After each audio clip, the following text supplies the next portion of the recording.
अस्सलाम वालेकुम। आज के लेक्चर में हम बात करेंगे हाइपर ज्योमेट्रिक प्रोबेबिलिटी डिस्ट्रीब्यूशन की। इससे पहले जो हमारा टॉपिक था उसमें हमने बाइनोमियल डिस्ट्रीब्यूशन को डिस्कस किया था और बाइनोमियल डिस्ट्रीब्यूशन को कब यूज करते हैं उसकी हमने कुछ कंडीशन बताई थी कि हमारे पास किसी भी एक्सपेरिमेंट के दो पॉसिबल आउटकम्स होते हैं, ठीक है, और उसमें एक को हम सक्सेस कहते हैं और दूसरे को हम कहते हैं फेलियर, ठीक है। तो जब हम ट्रायल करते, ट्रायल में हमारे पास जो आउटकम्स आते थे वो हमारे पास इंडिपेंडेंट होते हैं, ठीक है। और दूसरा जो हमने उसकी कंडीशन में डिस्कस किया था कि जो प्रोबेबिलिटी ऑफ सक्सेस थी वो हमारे पास हर एक ट्रायल पे कांस्टेंट होती थी, ठीक है। तो अगर ये दो प्रॉपर्टीज जो है वो फुलफिल ना हो तो फिर हम क्या करते हैं कि हाइपर ज्योमेट्रिक प्रोबेबिलिटी डिस्ट्रीब्यूशन को यूज करते हैं। ये जो हाइपर ज्योमेट्रिक प्रोबेबिलिटी डिस्ट्रीब्यूशन है ये भी हमारे पास एक डिस्क्रीट टाइप डिस्ट्रीब्यूशन है, ठीक है। दो किस्म के हमने डिस्ट्रीब्यूशंस पढ़े थे, एक को हमने डिस्क्रीट कहा था और दूसरे को हमने कंटिन्यूअस टाइप कहा था, ठीक है। तो ये जो है हाइपर ज्योमेट्रिक ये भी हमारे पास एक डिस्क्रीट डिस्ट्रीब्यूशन है, ठीक है। तो पहले हम इसको थोड़ा सा मजीद एक्सप्लेन करते हैं। इसमें है कि the number of success x in a hypergeometric experiment is called a hypergeometric random variable। यानी कि बात हम कर रहे थे रैंडम वेरिएबल्स की जिसके अंदर हमने डिस्क्रीट और कंटिन्यूअस को कैटेगराइज किया था। तो लेट्स सपोज अगर हमारे पास कोई x वेरिएबल है, ठीक है, जो कि हाइपर ज्योमेट्रिक एक्सपेरिमेंट से हासिल हुआ है, तो उसकी डिस्ट्रीब्यूशन को हम कहते हैं probability distribution, hyper geometric probability distribution, ठीक है। तो when the hypergeometric random variable x assumes a value x, the hypergeometric probability distribution is given by the formula। अब देखो जब हम प्रोबेबिलिटी फाइंड करते हैं कि आप लोगों ने गौर किया हो तो लास्ट टाइम जब हम बाइनोमियल को डिस्कस कर रहे थे तो एक स्टेटमेंट हम पढ़ते थे what is the probability for this, ठीक है। यानी कि वो स्टेटमेंट पूरी होती जो लाइन स्टार्ट होती थी व्हाट इज द प्रोबेबिलिटी, ठीक है। तो व्हाट इज द प्रोबेबिलिटी की जो लाइन होती थी वो हमारे पास वैल्यू आती थी इस स्मॉल x की, यानी कि जिसके लिए हम उसको कैलकुलेट करते थे। तो यहाँ पे वो कह रहा है कि अगर हमारे पास hyper geometric random variable x की कोई वैल्यू आए, ठीक है, जिसको हमने जनरल फॉर्म में स्मॉल x कहा है, तो हम उसके लिए ये वाला फार्मूला यूज कर सकते हैं, ठीक हो गया। यानी कि हाइपर ज्योमेट्रिक प्रोबेबिलिटी डिस्ट्रीब्यूशन जो है वो इसके बराबर है। अब ये जो है कि Cx, तो ये जो C है ना उसी तरह जो आप लोगों ने परम्यूटेशन कॉम्बिनेशंस पढ़े थे तो ये वही कॉम्बिनेशन है, यानी कि कैलकुलेटर से आप इसको इजीली फाइंड आउट कर सकते हो। तो ये वाला फार्मूला हम इसको इस फॉर्म में भी लिख सकते हैं या इसको हम इस फॉर्म में भी लिख सकते हैं, लेकिन मोस्टली मैं जो है वो स्टूडेंट्स को ये वाला रिकमेंड करता हूँ क्योंकि जो स्टैट्स के पेपर स्टैट्स के स्टूडेंट्स नहीं होते वो यहाँ पे इसके दरमियान में डिवाइड का साइन लगा देते हैं, ठीक है। तो बहरहाल आप लोग ये वाला फार्मूला भी यूज कर सकते हो, यानी कॉम्बिनेशन को आप इस फॉर्म में भी लिख सकते हो और ये आपने गौर करना है कि दरमियान में कोई डिवाइड का साइन नहीं है, ठीक है। जब डिवाइड का साइन नहीं है तो इसका मतलब ये होगा कि इसका मतलब है कॉम्बिनेशन, ठीक है।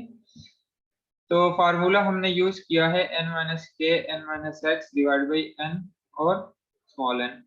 तो इस फार्मूले को आप इस फॉर्म में भी लिख सकते हो और इस फॉर्म में भी लिख सकते हो, जो आपको इजी लगे आप वो वाला फार्मूला यूज कर लो, दोनों सेम है, ठीक है।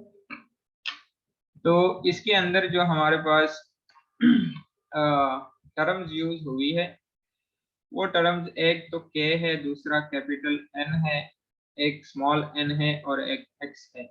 यानी कि इसका मतलब ये हुआ कि हमारे पास इसके अंदर ये चार चीजें यूज हुई है, ठीक हो गया। अब ये जो चार चीजें हैं इसका मतलब क्या है, तो इसको भी हम थोड़ा सा यहाँ पे एक्सप्लेन कर देते हैं। ठीक है, ये आप लोगों को बाद में पता चले कि n की वैल्यू कहाँ से आएगी, k की वैल्यू कहाँ से आएगी, x की वैल्यू कहाँ से आएगी। ठीक है, इसको हम इस थोड़ा सा देख लेते हैं। अच्छा, इसमें देखो फार्मूले में जो हमारे पास कैपिटल N है वो है number of units in the population, यानी कि क्वेश्चन के अंदर जितने भी आपके पास नंबर ऑफ ऑब्जर्वेशन होंगे टोटल, ठीक है, जो कि पॉपुलेशन को रिप्रेजेंट कर रहे होंगे, तो उसको हम डिनोट करेंगे कैपिटल N के साथ। ठीक है, अब इस पॉपुलेशन का जो सक्सेस होगा, ठीक है, उसको हम डिनोट करते हैं K के साथ। अभी मैं स्मॉल एन पे इसलिए नहीं आ रहा क्योंकि ये दोनों इंटर रिलेटेड है। ठीक है, तो इसलिए पहले K को एक्सप्लेन कर देते हैं। Number of success in the population, यानी कि पॉपुलेशन के अंदर जो सक्सेस है, ठीक है, वो आपको क्वेश्चन से आइडिया हो जाएगा। तो नंबर ऑफ सक्सेस उसको हम डिनोट करेंगे कैसे। फिर उसके बाद जो रैंडम सैंपल या सैंपल का हम वर्ड यूज करते हैं क्वेश्चन के अंदर, उसको हम डिनोट करते हैं स्मॉल एन के साथ, number of units in the sample. ठीक है, और जो x होता है, x हमारे पास जैसे हम क्वेश्चंस करते हैं कि what is the probability for this this and this, ठीक है, वहां से हमारे पास x की वैल्यू आएगी, वो अभी हम क्वेश्चन में एग्जांपल में उसको एक्सप्लेन कर देते हैं। तो इसका मतलब ये हुआ कि क्वेश्चन के अंदर से आपने ये चार वैल्यूज निकालनी है। ठीक है, ये चार वैल्यूज निकाल के फार्मूले में लगानी है और उसको सिंपल कैलकुलेटर से कैलकुलेट करना है। इसको ट्राई करते हैं। अच्छा, एक एग्जांपल है हमारे पास यहाँ पे कि play time Hoy's incorporation employees of 50 people in the assembly department. 40 of the employees belong to a union and 10 don't. 5 employees are selected at random to form a committee. What is the probability that four of the five what is the probability that 4 of the 5 selected for the committee belong to a union? अच्छा, जब भी आपको कोई question given होगा और let suppose वो hyper geometric का question है, तो आपके जहन में तो सबसे पहले फार्मूला आएगा कि मैंने इसका फार्मूला याद करना है। इसका फार्मूला लगा के फिर फार्मूले में कौन कौन सी टर्म यूज हुई है क्वेश्चन के अंदर से सिर्फ आपने वो वाली टर्म्स निकाल के फार्मूले में लगानी है। जैसे फॉर एग्जांपल यहाँ से मैं स्टार्ट लेता हूँ। ठीक है, तो टोटल जो हमारे पास यहाँ पे नंबर यूज हुए हैं कि वो कह रहे हैं कि 50 एम्प्लॉइज है। ठीक है, तो ये जो 50 एम्प्लॉइज है ये हमारे पास n की वैल्यू आ गई है। ठीक हो गया, जो हमारे पास पॉपुलेशन डेटा है। क्लियर है, सिंपल सी बात है। थ्योरी जो क्वेश्चन है उससे आपने डेटा कलेक्ट करना है। अब देखो अब वो बात कर रहा है कि 40 of the employees belong to a union. ठीक है, अब देखो हमने इसमें से नंबर ऑफ सक्सेस को निकालना है। ठीक है, तो अगर हम गौर करें कि 50 में से 40 जो है वो किसी यूनियन से बिलोंग कर रहे हैं और 10 जो है वो बिलोंग नहीं कर रहे, तो इसका मतलब ये हुआ कि जो एम्प्लॉयज किसी यूनियन के साथ अटैच है वो हमारा सक्सेस हो गया। ठीक है, तो इसका मतलब ये हो गया कि 50 में से जो 40 एम्प्लॉयज है वो किसी यूनियन से अटैच है और 10 नहीं है, तो जो यूनियन के साथ अटैच है उसको लेट्स सपोज हम कहते हैं कि ये आपके पास पॉपुलेशन का सक्सेस है। तो उसको हमने 40 से डिनोट किया, सॉरी K के साथ डिनोट किया, और वो हमारे पास 40 है।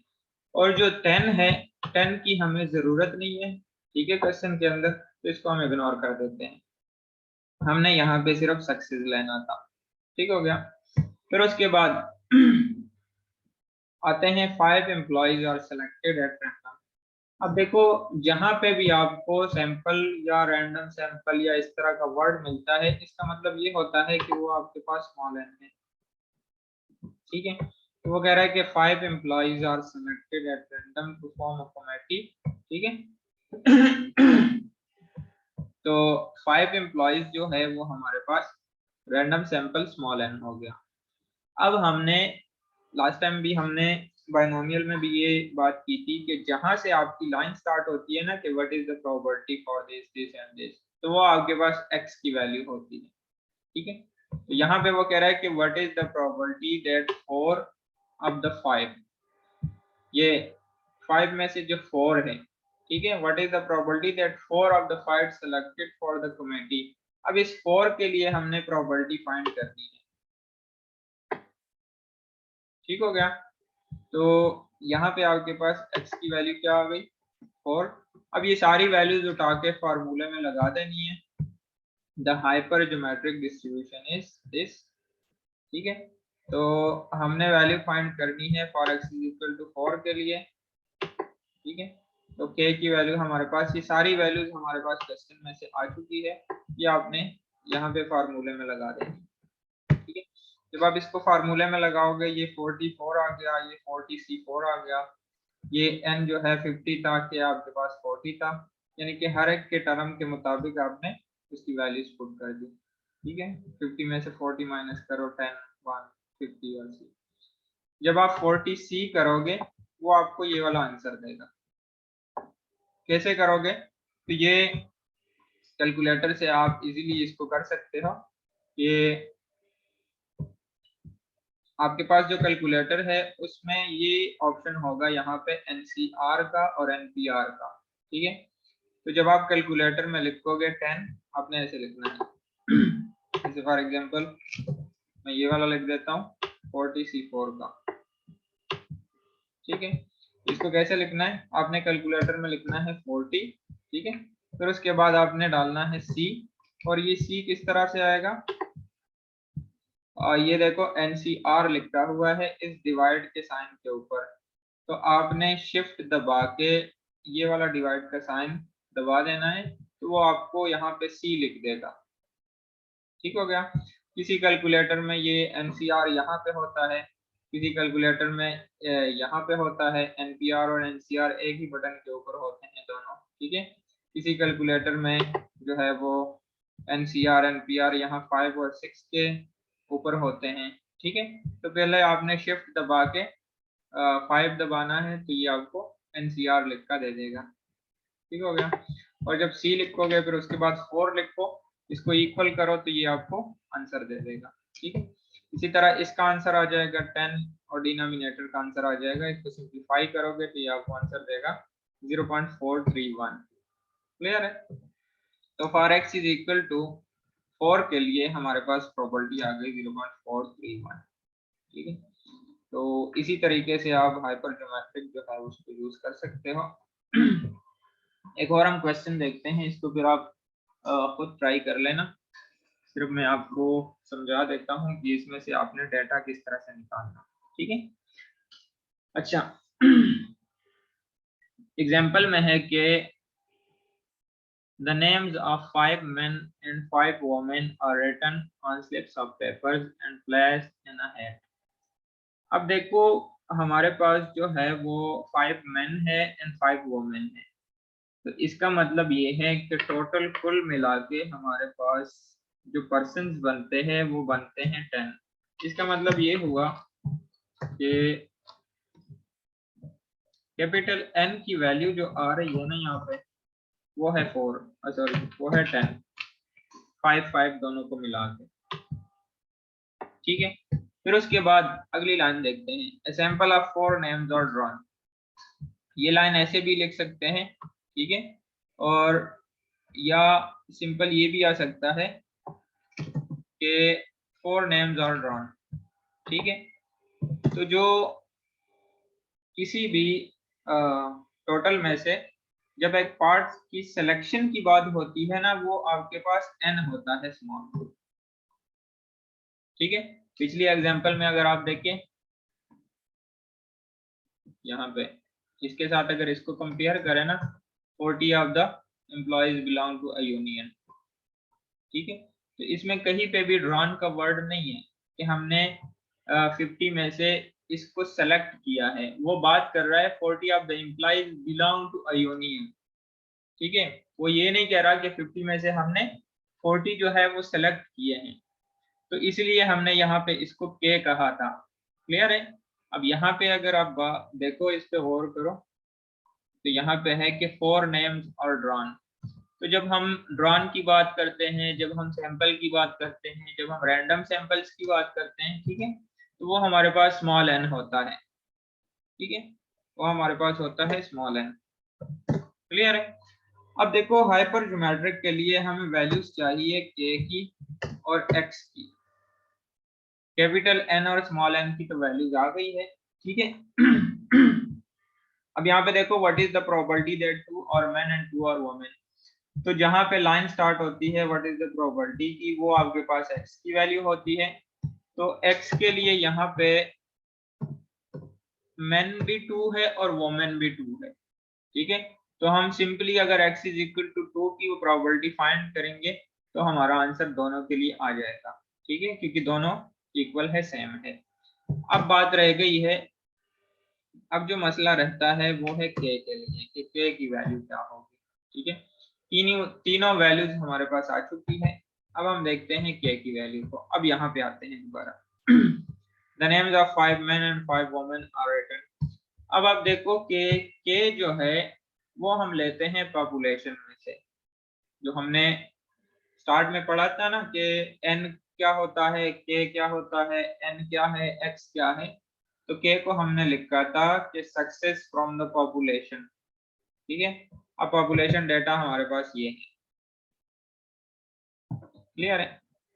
अब इसमें देखो, इसमें हमने सक्सेस को लेना है, तो वो सक्सेस आप चाहे मैन रखो चाहे वोमेन रखो, ठीक है। लेकिन मोस्टली जो सक्सेस होता है वो हम मैन को सेलेक्ट करते हैं।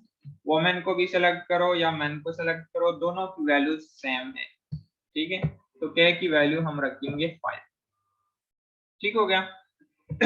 अब आप देखो कि हो सकता है ये वैल्यू डिफरेंट हो, ठीक है, हो सकता है ये आपके पास ये वाली वैल्यू जो है वो 7 हो और ये वाली वैल्यू जो है वो 3 हो, ठीक है। तो फिर उसके बाद क्या करोगे? लेट्स सपोज इसको भी चेंज कर दे, इसको 3 कर दो, इसको 2 कर दो, ठीक है। लेट्स सपोज 5 कर दो, 5 तो नहीं होंगे, सपोज इसको 1 कर दो फॉर एग्जांपल, ठीक है। अब इसमें क्या होगा कि let's suppose the names of 7 men and 7 women और written in slab of papers. अब पिछले तो हमारे पास दोनों वैल्यूज जो थी वो सेम थी, यहाँ पे भी दोनों वैल्यूज सेम थी, ठीक है। तो हमने n को कैपिटल N, तो दोनों में अभी भी 10 है, स्मॉल n 4 है। लेकिन जो मसला है ना वो x का है और k का है, ठीक है।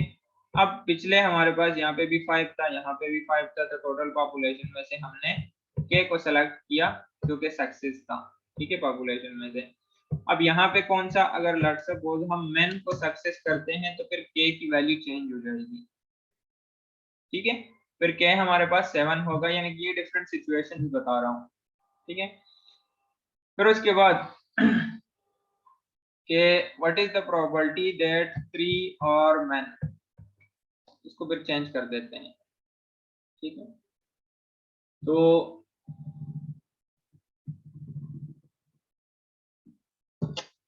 लेट्स सपोज ऐसे है, what is the probability that 3 are man. तो फिर x की वैल्यू क्या होगी? x की वैल्यू होगी 3। यहाँ पे हम इसको चेंज कर देंगे, ठीक है। अब देखो जहां से लाइन स्टार्ट होती है ना, what is the probability that 3 are women, तो x की वैल्यू हमारे पास आ जाएगी 3। अब पिछले जो उसमें था कि 2 are man and 2 are women, तो उसमें दोनों वैल्यू सेम थी, ठीक है। तो उसमें अगर हम x की एक भी वैल्यू रखेंगे तो दूसरी की प्रोबेबिलिटी ऑलरेडी आ जाएगी, क्लियर है।